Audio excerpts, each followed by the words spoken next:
नमस्कार, मेरा नाम है सिद्धार्थ चतुर्वेदी और आप सुन रहे हैं TNN रेडियो।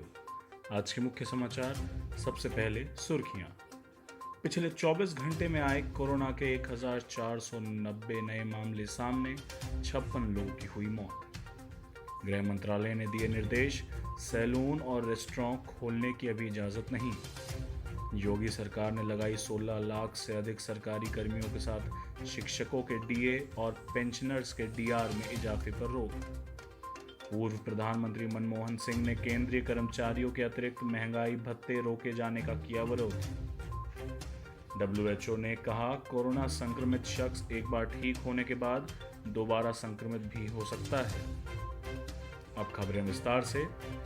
देश भर में कोरोना वायरस से संक्रमित मरीजों की संख्या में लगातार बढ़ोतरी हो रही है। केंद्रीय स्वास्थ्य और परिवार कल्याण मंत्रालय की ओर से जारी आंकड़ों के मुताबिक पिछले 24 घंटे में 1490 नए मामले सामने आए हैं और 56 लोगों की मौत हो गई है। इसके बाद देश भर में कोरोना पॉजिटिव मामलों की कुल संख्या 24,942 हो गई है, जिसमें 18,953 सक्रिय हैं, 5,210 लोग स्वस्थ हो चुके हैं या उन्हें अस्पताल से छुट्टी दे दी गई है और 779 लोगों की मौत हो गई है। स्वास्थ्य मंत्रालय की ओर से जारी किए गए आंकड़ों के मुताबिक कोरोना वायरस का प्रकोप देश के 33 राज्यों और केंद्र शासित प्रदेशों में फैल चुका है। कोविड-19 से सबसे गंभीर रूप से प्रभावित महाराष्ट्र में अब तक 301 मौतें हुई हैं। गृह मंत्रालय की संयुक्त सचिव पुण्य सलिला श्रीवास्तवा ने कहा कि जो दुकानें सामान बेच रही हैं वो तो खुल सकती हैं, लेकिन जो सेवाएं प्रदान कर रही हैं जैसे सैलून, ब्यूटी ट्रीटमेंट, स्पा, उनको खोलने की अनुमति अभी नहीं है। गृह मंत्रालय के नए आदेश के मुताबिक किसी भी तरह के रेस्टोरेंट को खोलने की अनुमति नहीं है। पिछले 1 महीने से जारी लॉकडाउन के बीच लाखों दुकानदारों और आम लोगों को बड़ी राहत देते हुए केंद्र सरकार ने शनिवार से सभी तरह की दुकानें खोलने की अनुमति दे दी है। इसमें ज़रूरी और गैर ज़रूरी सामान की दुकानें शामिल हैं। इन दुकानों में काम करने वालों को लॉकडाउन के लिए जारी दिशा निर्देशों का पालन करना होगा, लेकिन शॉपिंग मॉल्स और मार्केट कॉम्प्लेक्स को खोलने की अनुमति नहीं दी गई है। देश में कोरोना वायरस के संक्रमण पर अंकुश लगाने में केंद्र के साथ प्रदेश सरकार भी पूरी जोर से लगी है। इसी के साथ योगी आदित्यनाथ सरकार भी आय के स्रोत तलाशने में जुटी है। प्रदेश सरकार ने आय के स्रोत को सहेजने के लिए प्रदेश में 16 लाख से अधिक सरकारी कर्मियों के साथ शिक्षकों के DA और पेंशनर्स के DR में इजाफे पर रोक लगा दी है। इसका शासनादेश भी जारी किया गया है। सरकार ने राज्य कर्मचारियों के 6 तरह के भत्तों पर रोक लगाई है। इसे 31 मार्च 2021 तक स्थगित रखा जाएगा। इसमें महंगाई भत्ता, विभागीय भत्ते, सचिवालय भत्ता, पुलिस भत्ता भी शामिल है।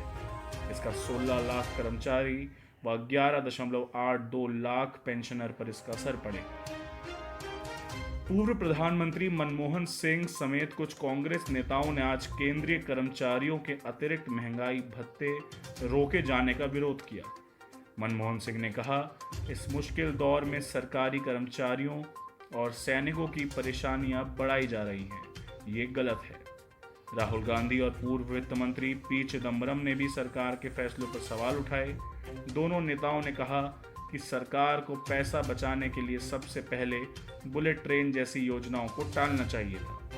कांग्रेस द्वारा जारी एक वीडियो में मनमोहन सिंह ने कहा, मुझे लगता है कि इस वक्त सरकारी कर्मचारियों और सैनिकों की मुसीबत नहीं बढ़ाई जानी चाहिए। इससे पहले राहुल गांधी भी सरकार के इस फैसले को अमानवीय बता चुके हैं। विश्व स्वास्थ्य संगठन ने वैश्विक महामारी कोरोना वायरस को लेकर एक बार फिर दुनिया को चेताया है।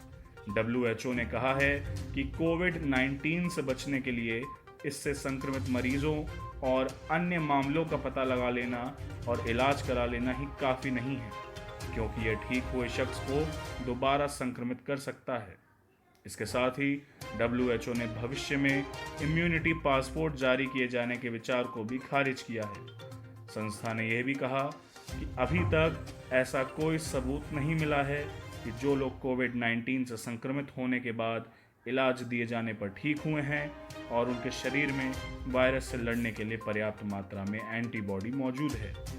उन्हें दूसरी बार संक्रमण नहीं हो सकता है, ऐसा नहीं कहा जा सकता। आज के लिए इतना ही। मेरा नाम है सिद्धार्थ चतुर्वेदी और आप सुन रहे थे TNN रेडियो। धन्यवाद।